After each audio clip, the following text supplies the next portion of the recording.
Bismillahirrahmanirrahim. Assalamualaikum warahmatullahi wabarakatuh. Alhamdulillah, pada kesempatan ini kita masih bisa menyajikan sebuah tema di mana pada kesempatan ini kita akan mengetengahkan tentang hadis-hadis yang berkaitan tentang Lailatul Qadar. Hadis yang pertama, Lailatul Qadar untuk umat Nabi Muhammad sallallahu alaihi wasallam. Dari Anas radhiyallahu memaparkan Nabi Muhammad sallallahu alaihi wasallam bersabda, "Sesungguhnya Allah telah memberikan kepada umatku Lailatul Qadar dan tidak memberikannya kepada umat-umat sebelum mereka." Hadis riwayat Dailami. Hadis yang kedua yaitu hikmah diturunkannya Lailatul Qadar. Suatu hari Nabi Muhammad Rasulullah SAW menceritakan 4 hal.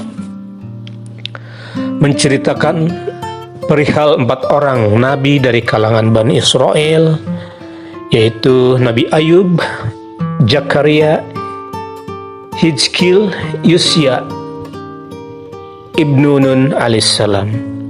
Mereka menyembah Allah subhanahu wa ta'ala selama 80 tahun tanpa maksiat kepadanya sekejap pun.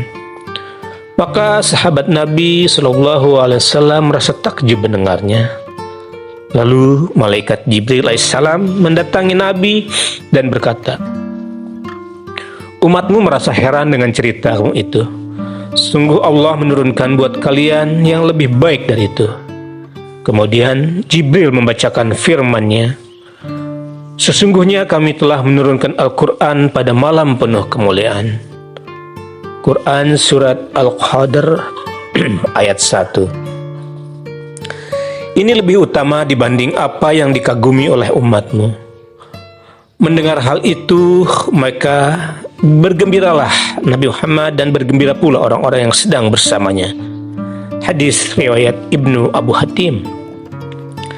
Keterangan dari dalam hadis lain yang diriwayatkan oleh Baihaqi dan Ibnu Abu Hatim diterangkan bahwa Nabi menceritakan tentang seorang laki-laki dari kalangan Bani Israel yang membawa senjata di jalan Allah selama 1000 bulan. Para sahabat merasa kagum kepadanya, lalu Allah subhanahu wa ta'ala menurunkan Lailatul Qadar atau malam kemuliaan kepada mereka yang lebih baik dari 1000 bulan sebagai ganti umur umat Nabi Muhammad SAW yang relatif pendek.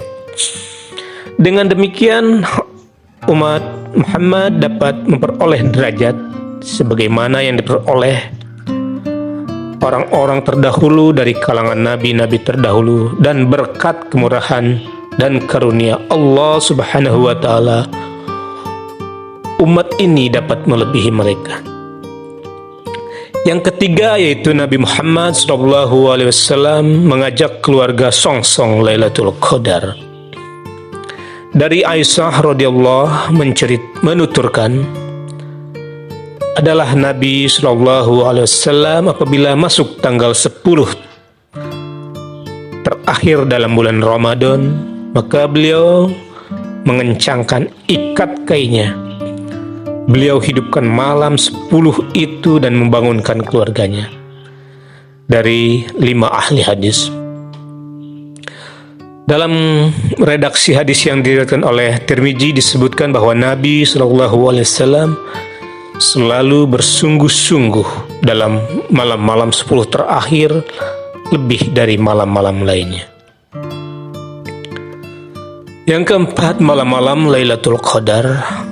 Ubah bin Samit radhiyallahu mengatakan, Rasulullah sallallahu alaihi wasallam bersabda, "Carilah Lailatul Qadar itu pada 10 malam terakhir pada bulan Ramadan yang ganjil, yakni malam 21 atau 23 atau 25, 27 atau 29.